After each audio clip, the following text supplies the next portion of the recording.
बढ़ू, ठीक है। हाँ, तो ध्यान में रखना। आगे आते हैं इसके बाद नास्तिक दर्शन आ गए, ठीक है।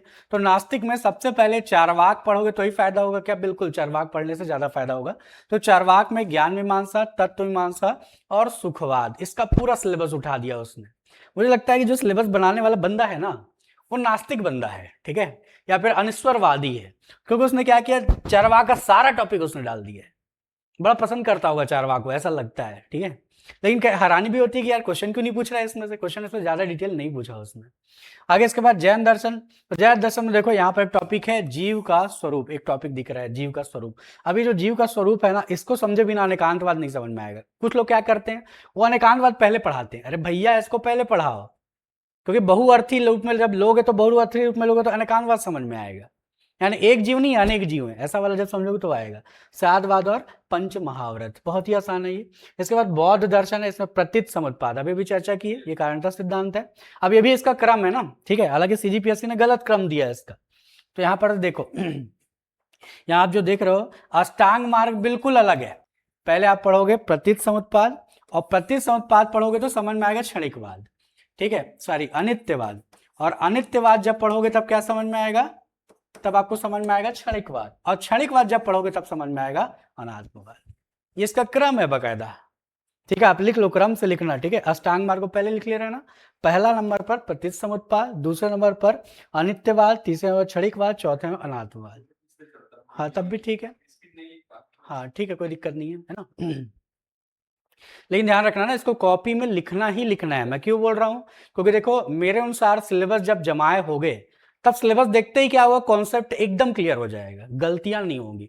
मैं ये भी बता रहा हूं कि जो भी एग्जाम्स दिए ना, वो मुझे आकर क्या कहते हैं, सर हमको कौन सा टॉपिक का कौन सा चिंतक था याद ही नहीं है।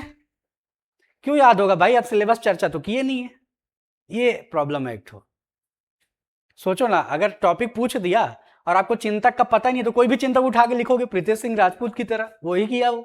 अच्छा नंबर भी पा गया, वो नंबर भी पा गया, देख रहे हो किस्मत उसका। तो ये हाल है, क्लियर है, ठीक है। चलो आते हैं इस पे आगे, देखो अगला वाला है यहाँ पर से, अच्छा राजनीतिक पे आ गया है, अच्छा हाँ राजनीति पे ही आएगा, ठीक है। तो यहाँ पर है राजनीतिक व समसामयिक विचारक, ठीक है। तो पॉलिटिक्स पर कुछ लोग चर्चा करते हैं, तो दर्शन में राजनीतिक दर्शन को लिया है सीजीपीएससी ने, ठीक है। तो इसमें क्या क्या लिया हुआ देखें, इसमें पहला टॉपिक है कौटिल्य का सप्तांग सिद्धांत और मंडल सिद्धांत, ठीक है।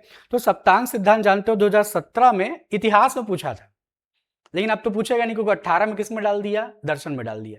तो सप्तांग यहीं पर आएगा और मंडल सिद्धांत है। दो टॉपिक हैं, बहुत ही इजी है, कुछ नहीं रखा इसमें।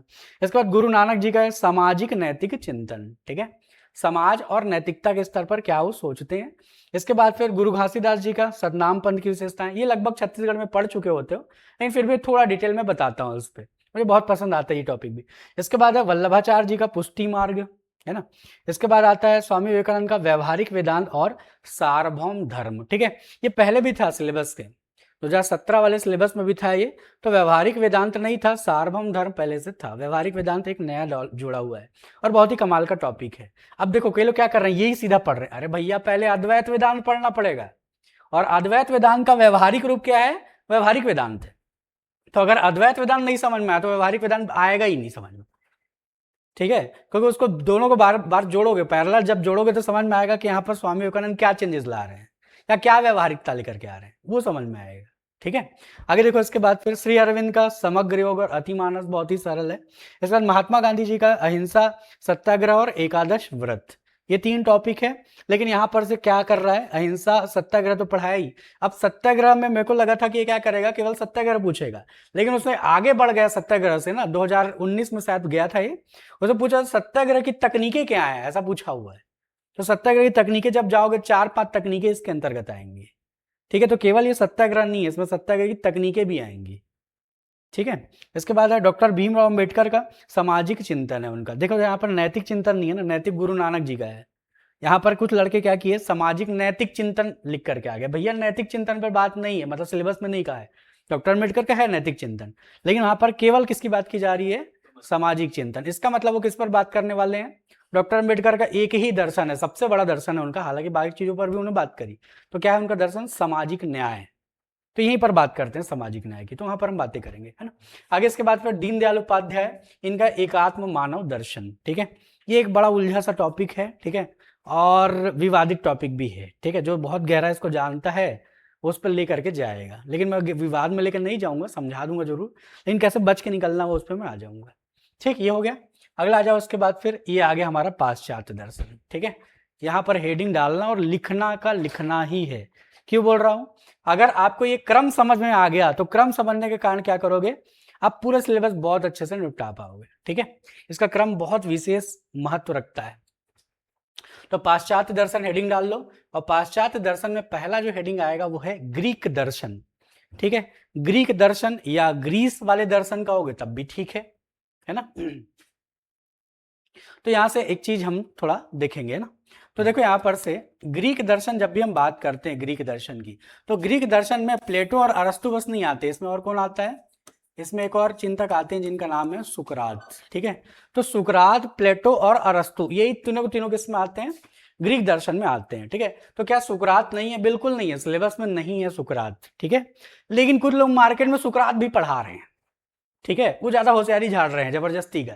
अरे भाई, सुकरात तब जब पढ़ाने की जरूरत आपको पड़ती जब सद्गुण के अलावा प्लेटो में और ढेर सारे टॉपिक्स होते, लेकिन प्लेटो का एक बहुत ही छोटा टॉपिक उठाया जिसका नाम है सद्गुण, तब आप पढ़ाते थोड़ा सा अरस्तु के किन विचारों को चेंज करके प्लेटो ने अपनाया हुआ, ये आपको समझ में आता। अरे भाई है ही नहीं तो काहे जबरदस्ती फंसा रहे हो। ठीक है, इस पे जाने की जरूरत ही नहीं है, हालांकि बैकग्राउंड में बता दूंगा अगर तुमको जानना रहेगा तो सुकरात का, बाकी नहीं है भाई। और कारणता सिद्धांत में केवल 4 कारण है अरस्तु का, और कुछ पढ़ने की जरूरत ही नहीं है, वो अभी तक आया भी नहीं है ना। 4 कारण तक क्या है, 4 कारण तक वही है जो कॉमन होता है, यानी कि क्या क्या, उपादान कारण, निमित्त कारण, लक्ष्य कारण, और एक होता है एक होता है स्मृति वाले कारण, चौथा, और एक होता है लक्ष्य कारण। ऐसे करें टोटल 4 कारण इसमें है, आखिरी कारण और लक्ष्य कारण, ऐसे करें 4 कारण। तो उसके बाद आ गया मध्यकालीन दर्शन। मध्यकालीन दर्शन में सिर्फ एक ही उठाया सीजीपीएससी ने, जिसका नाम क्या है, संत एंसलम और ईश्वर सिद्धि के सत्तामूलक तर्क। इसको मैंने जब भी यूट्यूब में देखा है, लोग गलत पढ़ाते मैंने देखा है। भाई इसको पढ़ने के लिए, इसको अगर जानना है ईश्वर सिद्धि के सत्तामूलक तर्क, तो आपको क्या आना चाहिए, लॉजिक आना पड़ेगा। दर्शन का एक हिस्सा होता है, दर्शन का एक विषय है, उसको बोलते हैं लॉजिक। तो जब लॉजिक पढ़ोगे रहोगे ना, तब दोनों समझ में आएगा, इंडक्टिव लॉजिक क्या होता है, डिडक्टिव लॉजिक क्या होता है। अब अगर ये पता होगा तो आप इस बात को समझ पाओगे। एक ही तर्क है इनके पास, और उसी तर्क को समझाने वाले की हालत खराब हो जाती है, समझने वाले की हो जाती है। ठीक है, मैं तो बहुत समझाया उसको हर तरीके से, लेकिन जानते हो कई बार क्या हुआ, बच्चों को नहीं समझ में आता। एक एक क्लास घुमा है किसके बस में, एक एक क्लास, यानी 1.5 घंटे की क्लास एक तर्क को समझाने में घुसा हुआ है। इतना ये जबरदस्त तरीके का टॉपिक है ये। ठीक, लेकिन वही है, लिखने वाली चीज में बहुत अच्छे से समझा, लेखन में आ जाएगी। अगला आ जाओ, उसके बाद फिर आगे ठीक है, ग्रीक दर्शन ये आ गया हमारा आधुनिक पाश्चात्य दर्शन, इस पर हम आएंगे। ठीक है, आधुनिक पाश्चात्य दर्शन, देखो यहाँ पर चीजें समझ लो। पहले क्या है, ग्रीक दर्शन मतलब प्राचीन दर्शन, मध्यकालीन मतलब संत एंसलम एक टॉपिक, अब मध्यकाल के बाद क्या आएगा, आधुनिक आएगा। तो वो दोनों जब पढ़ चुके रहोगे तब ये आएगा, क्योंकि इस पर पर्याप्त चर्चा हो चुकी रहेगी। प्लेटो भी करता है, हालांकि टॉपिक में नहीं है, तो इस पर चर्चा संत एंसलम करेंगे तो क्या होगा, यहाँ पर भी आपको सर्वेश्वरवाद एक टॉपिक है, वो समझ में आएगा उसी कारण। दूसरी बात, आप न्याय दर्शन भी थोड़ी सी चर्चा होती है ईश्वर की सिद्धि के तर्कों की, वहां पर जब पढ़ रहोगे तो ये सर्वेश्वरवाद ज्यादा समझ में आता है। ठीक, इसलिए पहले भारतीय दर्शन पढ़ने पे ही वेस्टर्न ज्यादा समझ में आता है, इसलिए मैं भारतीय दर्शन लेकर के चलता हूँ। ठीक है, तो अब इसको बिल्कुल हूबहू बनाना है। ठीक है, अब बहुत लोग को क्या है, आधुनिक जो दर्शन है, वेस्टर्न फिलॉसफी का आधुनिक वाला पार्ट है, उनको क्या नहीं पता, यही बेसिक आता है, यही बेसिक बात आता है, और विशेष योग्यता लगती है दर्शन में। आपको क्या पता होना चाहिए, आपको तर्क बुद्धिवाद नाम की एक धारा चली थी 17वीं शताब्दी में, इसका आपको पता होना चाहिए। यानी वो क्या करते हैं, ज्ञान प्राप्ति का एकमात्र साधन किसको मानते हैं, वो बुद्धि को मानते हैं, एक पात्र साधन। समझिए बात को, तो बुद्धि को एक मात्र साधन मान रहे हैं, इसका मतलब क्या, ये सारे लोग किसकी बातें करने वाले हैं, यानी कि डेकार्ड, स्पिनोजा, लाइबनिज किसकी बातें करने, बुद्धि की बातें करने वाले। भाई आप पहले तर्क बुद्धिवाद के बेसिक को जान लो, तो आपको डेकार्ड, स्पिनोजा, लाइबनिज कठिन नहीं लगेगा। इसको जाने बिना आप सीधा यहां पढ़ रहे हो, कहीं तो इतने डेढ़ होशियार है कि पहले पढ़ा रहे हैं वो सब लाइबनिज के पढ़ा रहे हैं स्पिनोजा, या कुछ लोग यहाँ के बाद सीधा चले जा रहे हैं यहाँ पर डेकार्ट में, कुछ और एक्स्ट्रा है तो यहाँ से लेकर के यहाँ चले जा रहे हैं या यहाँ चले जा रहे हैं। अरे भाई ऐसे चलोगे तो कुछ दिमाग में नहीं घुसने वाला, किसी के दिमाग में घुसने वाला नहीं है। और जबरदस्ती, अब क्या होता है, टीचर को तो झेलना है, जबरदस्ती का झेल रहे हैं, यूट्यूब में भी देख लो। भाई आपको बेसिक पता हो इसका, और इसके बेसिक को बकायदा तुलनात्मक रूप में, यानी तुलनात्मक रूप में किसके, इंद्रिय अनुभववाद के साथ तुलना करके मैं बताता हूं पहले दोनों की विशेषताओं को, और उसके बाद आपको क्लेरिफाई होगा, क्या क्लेरिफाई होगा कि दोनों की विशेषताएं क्या है, दोनों की सीमाएं क्या है, और दोनों तरह के चिंतकों का केंद्र क्या है सोचने का। भाई आस्तिक दर्शन नास्तिक दर्शन में केंद्र क्या है, वेद है। अब वेद में जो बातें लिखी हुई हैं उसको समर्थन देंगे तर्कों के द्वारा, विभिन्न प्रकार के अनुभवों के द्वारा कौन लोग, आस्तिक दर्शन लोग। और वेद के खिलाफ बात करेंगे कौन लोग, नास्तिक दर्शन। यही तो केंद्र है ना, वेद केंद्र है। उसी तरीके से ये केंद्र है कौन सा, बुद्धि और अनुभव, ये दोनों केंद्र हैं किसके, इस दर्शन के, पाश्चात्य दर्शन। अब यही नहीं समझे, ऊपर हवा हवाई बातें कर रहे हो, कोई मतलब है? क्लियर है, समझ में आया? ठीक है, तो इसको बकायदा जैसा मैंने बनाया है आपको वैसे ही बनाना है, ठीक है, और हाथ से बिल्कुल बनाना है, ठीक है। तो ये क्या होगा, आगे चीजें क्लियर होंगी, ठीक है। आगे चलकर मैं पूछता भी हूं ना कि कैसे कैसे चलेंगे, इसका क्रम भी पूछता हूं, जानबूझ करके पूछता हूं ताकि याद रहे। तो ऐसे ही कर लेना है ना, आधुनिक पाश्चात्य दर्शन को 2 भागों में बांट लेना है। पहला भाग कौन सा कहलाएगा, तर्क बुद्धिवाद। अंग्रेजी वाला भी लिखना है रैशनलिज्म, इसलिए लिखवा रहा हूं अंग्रेजी में क्योंकि अंग्रेजी में लिखने की जगह वो क्या लिख देते हैं, रैशनलिज्म ऐसा लिख देंगे वो, हाँ हिंदी में लिख देंगे, देवनागरी लिपि में लिख देंगे, तो दिमाग घूम जाएगा, करे क्या बोल रहा है भैया, ये भी कर रहे हैं ना। तो इसलिए तर्क बुद्धिवाद, रैशनलिज्म, इसमें 3 चिंतक आएंगे। कौन कौन से चिंतक, पहले नंबर पर आते हैं, बताया मैंने, डेकार्ट आएंगे। डेकार्ट के बाद फिर क्या है, डेकार्ट के 2 टॉपिक है ना, एक है कौन सा, संदेह पद्धति, ठीक है, और दूसरा है मैं सोचता हूं इसलिए मैं हूं। ये सबसे हॉट टॉपिक है, मतलब जब भी आप दर्शन तैयार कर, जब भी एग्जाम है आपका मेंस का, कौन सा टॉपिक तैयार करके जाना अनिवार्य है, मैं सोचता हूं इसलिए मैं हूं। हर तरह के सीजीपीएससी में भी, अन्य तरह के पीएससी में भी, और यूपीएससी में भी, है ना, ये आ रहा है, लगातार आ रहा है, यूपीएससी वाले पूछते ही पूछते हैं। मेरा टाइम था, मैंने टेस्ट सीरीज में कई बार लिखा है इसको, ठीक है। इसके बाद फिर देखते हैं स्पिनोजा। स्पिनोजा का यहाँ पर आएगा पहला टॉपिक, द्रव्य और सर्विस। अच्छा सॉरी, एक चीज बताना भूल गया, मैंने अभी अभी बताया कि सिलेबस में क्या नहीं है, डेकार्ट के सिलेबस में क्या नहीं है भाई, डेकार्ट के सिलेबस में द्रव्य विचार नहीं है। और द्रव्य विचार कहां पर दिख रहा है, स्पिनोजा में, और लाइबनिज में जो चिदड़ू शब्द है वो भी उसका द्रव्य ही है। क्लियर है, तो यहाँ पर क्या लिखना है, एक और टॉपिक है द्रव्य विचार, ये लिख लेना भाई, आ रहा है एग्जाम में। अच्छा, अति कर दिया सीजीपीएससी ने बच्चों के साथ अन्याय, कब अन्याय कर दिया, उसने द्रव्य विचार केवल डेकार्ट का पूछा होता 2 नंबर पे 4 नंबर पे तो चलता, उसने क्या कर दिया 100 शब्दों में पूछा, समझ रहे हो, और 100 शब्दों में तुलना पूछ दिया कि डेकार्ट, स्पिनोजा, लाइबनिज, कहां बना पाएंगे भाई, छूटेगा ही छूटेगा, लोग छोड़ करके आए। और गाली कुछ लोग मेरे को भी दिए, मैं बोला भाई मैं तो सिलेबस अनुसार चला हूं ना। उसके बाद फिर मैंने पढ़ाना शुरू किया इसको, क्या ऐसा हाल है सीजीपीएससी। ठीक, इसके बाद दूसरा स्पिनोजा का देखो, द्रव्य है, और द्रव्य के बाद सर्वेश्वरवाद है, ठीक है, ये क्रम है, ऐसे ही चलना है ना। इसके बाद लास्ट में लाइबनिज है, लाइबनिज का चिदड़ूवाद। चिदड़ू जो शब्द है वो क्या, एक शब्द आता है इसमें मूनड, ठीक है, इसने शब्द इस्तेमाल किया मूनड। इसने एक पुस्तक लिखी थी लाइबनिज ने, उसका नाम है मोन्डोलॉजी, तो मोनट शब्द को उसने इस्तेमाल किया द्रव्य के लिए। तो मोनट का ट्रांसलेशन हिंदी में जो सीजीपीएससी ने किया, चिदड़ूवाद, ठीक है। हालांकि हम लोग 4-5 शब्द जो है इसके मोनट को लेकर के अलग अलग ट्रांसलेशंस है, और ट्रांसलेशंस की भी एक प्रॉब्लम है इसमें, उस पर मैं चर्चा करूंगा। इसके बाद दूसरा है पूर्व स्थापित सामंजस्य का सिद्धांत, ठीक है, ये भी बड़ा सरल सा टॉपिक है, लेकिन वो जब तक चिदड़ूवाद नहीं पढ़ोगे तब तक ये समझ में नहीं आता है, ठीक है। चिदड़ूवाद में चिदड़ू के प्रकार भी हमको देखने पड़ेंगे, वो काफी डिटेल में समझना पड़ता है, तो आती है ये चीजें, ठीक है। हालांकि वो मैं कवर कर लूंगा, यहाँ पे नहीं लिखो चल जाए, यहाँ लिखे ना द्रव्य विचार, हाँ विशेष ध्यान में रखना भाई ना, सीजीपीएससी जा रहा अलग। बना लिए, ठीक है, इसको बना लिए है ना, हाँ ठीक है। जिसके बाद फिर ये वाला आ जाएंगे, इंद्रिय अनुभवाद पे आ जाएंगे। हाँ एक साथ खींचोगे, चलो कोई नहीं, ठीक है। तो यहाँ पर आगे इंद्रिय अनुभववाद, दूसरे वाले पे आ जाते हैं, ठीक है। तो ये इंद्रिय अनुभववाद आ गया, इंपेरिसिज्म, ठीक है। इंपेरिसिज्म का मतलब है कि इनके केंद्र में क्या है, अनुभव है, बुद्धि नहीं है, अनुभव। इनके अगेंस्ट बात करेंगे, ये कहेंगे ज्ञान अगर प्राप्त आपको करना है तो कौन सा माध्यम है भाई, तो कहेगा बुद्धि है। और ये क्या कहेंगे, ज्ञान बुद्धि में नहीं है, बुद्धि खाली है पूरी तरीके से। ज्ञान कहाँ से आता है, बाहर से आता है बुद्धि में, यानी कहाँ से आता है, अनुभव से आता है। हमारी इंद्रियां क्या करती हैं, अनुभवों को लेती हैं और उसके ज्ञान को कहां पर डाल देती हैं, बुद्धि में डाल देती हैं। बात समझे, तो ये लोग इस तरीके की बातें करेंगे। तो अनुभववाद में 3 तरह के अनुभववादी दार्शनिक होंगे, एक है जॉन लॉक, बहुत ही कमाल के दार्शनिक है, और जॉन लॉक की जो ज्ञान मीमांसा काफी गहरी है।